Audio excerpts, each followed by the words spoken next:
Ahn Hyo-seop's story does not begin with scandal, and maybe that is exactly why it works so well. Some faces arrive in public life carrying noise with them. His did not. His face arrived carrying silence. Even now, when people look at him, they do not first think of chaos or controversy. They think of height, elegance, soft eyes, a voice that feels controlled, and a kind of beauty that seems almost too clean to belong to ordinary life. That image has become even larger in 2026. He is no longer just a handsome actor who had a few hit dramas. He is now standing in the much more dangerous space between national heartthrob and global fantasy. Netflix's Sold Out on You premiered on April 22, 2026, with Ahn Hyo-seop in the lead role, and media coverage around the show has framed him as a central draw for the series. At the same time, he has carried visibility from K-pop Demon Hunters, where official Netflix Tudum coverage lists him among the featured voice cast, and recent press has highlighted how his international profile continues to grow. That combination matters because it changes the emotional scale of his image. He no longer feels like an actor people are simply watching. He feels like a face people are building expectations around, a dream they want to keep intact. And that is always the more fragile kind of fame. Because once the public stops merely admiring you and starts needing you to stay beautiful, soft, and desirable in exactly the way they first received you, every next step becomes heavier. Ahn Hyo-seop's current image is built on that weight. He looks calm, but the mythology around him is getting louder. He looks gentle, but the industry has already started treating him like a man whose face can carry entire projects across markets. He looks untouched, but that untouched quality is exactly what makes his rise so easy to romanticize and so hard to sustain forever. What makes his current position more interesting is that it does not feel accidental. Ahn Hyo-seop has the kind of stardom that looks effortless only after it has already happened. In reality, the ease is part of the illusion. The polished surface is the result of years of building a body, a posture, a screen presence, and eventually a public identity strong enough to survive multiple reinventions. That is why his story works best when it opens with the finished image and only later peels back how long it took to make that image feel natural. Right now, he stands at a point where the fantasy around him is unusually complete. He has the visual history of a model, the romantic credibility of a television lead, and the expanding international recognition that pushes a Korean actor past domestic stardom into something broader. Recent coverage has positioned Sold Out on You as a significant 2026 project for him, while other reports have emphasized how K-pop Demon Hunters helped introduce him to wider global audiences in a different format altogether. When an actor reaches that point, the story stops being just about acting. It becomes about what the face represents. Ahn Hyo-seop's face now represents aspiration in a very modern K-drama way, emotionally soft, visually perfect, internationally portable. That is why this opening matters. Because before we go back to the teenage years, the model period, the idol detour, and the slow climb through supporting roles, the audience needs to understand what he has become. He is not simply doing well. He is standing at the exact phase of fame where a man stops belonging only to his own career and starts belonging to the fantasy people build around him. And that fantasy is the real subject of the story, not because it is false, but because it is powerful enough to make the rise look cleaner, faster, and more inevitable than it ever really was.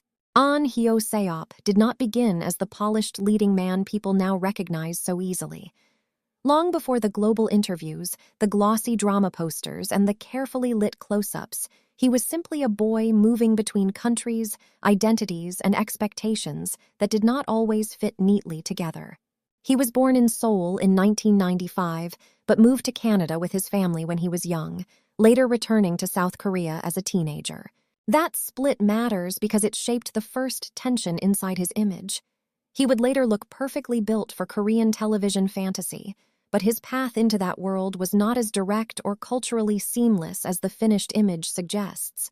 After returning to Korea, he was scouted by JYP Entertainment and trained there for about 3 years, even living in the same dorm environment as future GOT7 members.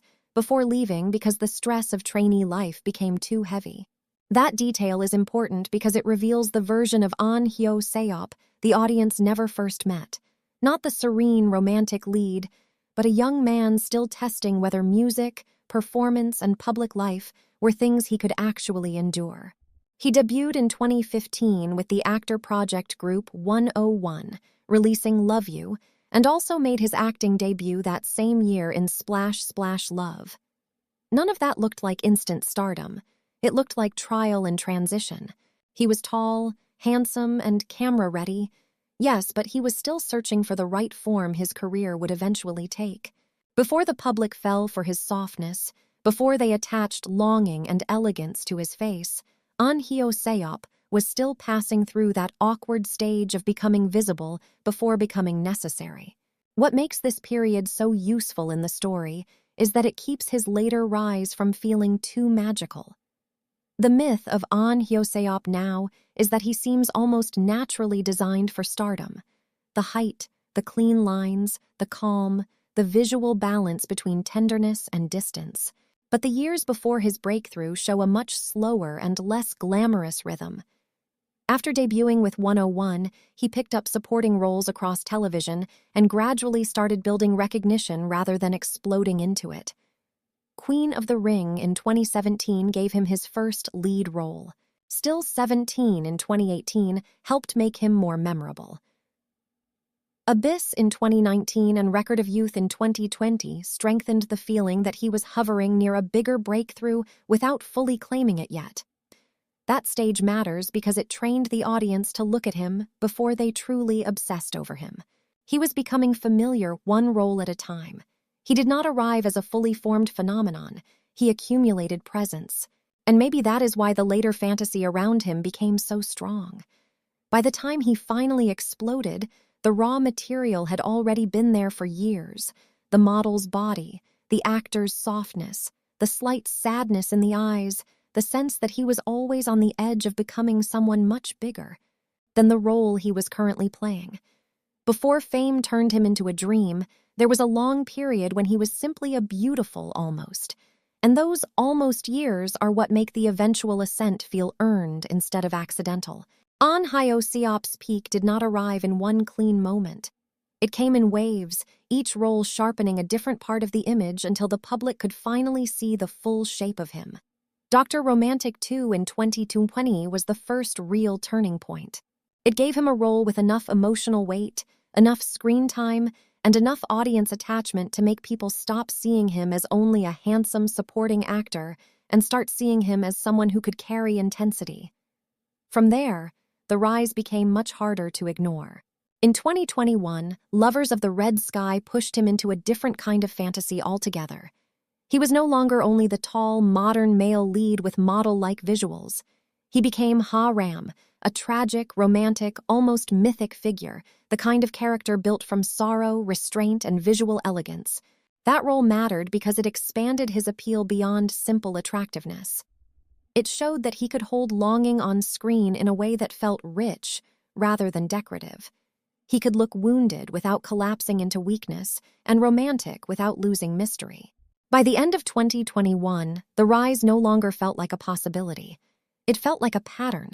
Wikipedia's filmography and awards summary list this stretch clearly. Dr. Romantic 2 brought major recognition. Lovers of the Red Sky won him the Excellence Award at the 2021 SBS Drama Awards, and the industry had already begun repositioning him as a top-tier leading man rather than a promising one. That progression is the emotional key to this part of the story. Ahn Hyo-seop's peak was not simply about becoming more famous. It was about each new project taking the same raw ingredients, the height, the composure, the soft melancholy, the controlled voice, and giving them a clearer fantasy to live inside. He was becoming the kind of actor viewers do not just enjoy watching. He was becoming the kind of actor they begin building ideal versions of love around. Then came the role that fully detonated the fantasy, Business Proposal in 2022. This was the project that turned admiration into a much more global and obsessive kind of affection. The role of Kang Tae-moo gave Ahn Hyo-seop the perfect frame for everything the public had already been learning to want from him: visual perfection, emotional restraint, quiet humor, romantic intensity, and just enough softness beneath the control to make the whole image addictive. Time included Business Proposal on its list of the best Korean dramas on Netflix in 2022, and even later coverage continued to describe the series as the work that catapulted him to wider international fame. That matters because Business Proposal did not just make him popular, it made him portable. It turned him from a star strongly associated with Korean television into a face that could travel much more easily across global streaming audiences. What followed only strengthened that peak rather than interrupting it.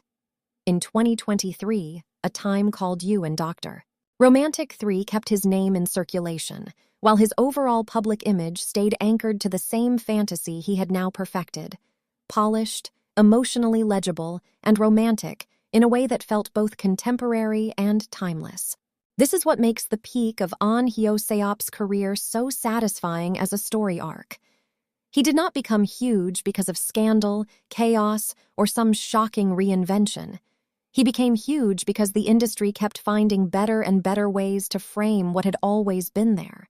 By this stage, he was no longer simply an actor with good projects. He was a fully formed leading man fantasy, and the works that built that fantasy, Dr. Romantic 2, Lovers of the Red Sky, Business Proposal, and the projects that followed, did not just make him successful. They made him feel inevitable. And once a face starts to feel inevitable, stardom becomes much harder to reverse. What remains now is not the image of an actor still trying to prove he belongs. It is the image of a man who has already crossed that line and is now living inside the much stranger pressure of maintaining a fantasy the public does not want to let go of. Ahn Hyo-seop's present tense is defined less by struggle than by scale. On April 22, 2026, Netflix released Sold Out on You, with Ahn Hyo-seop leading the series as Matthew Quayle Lee.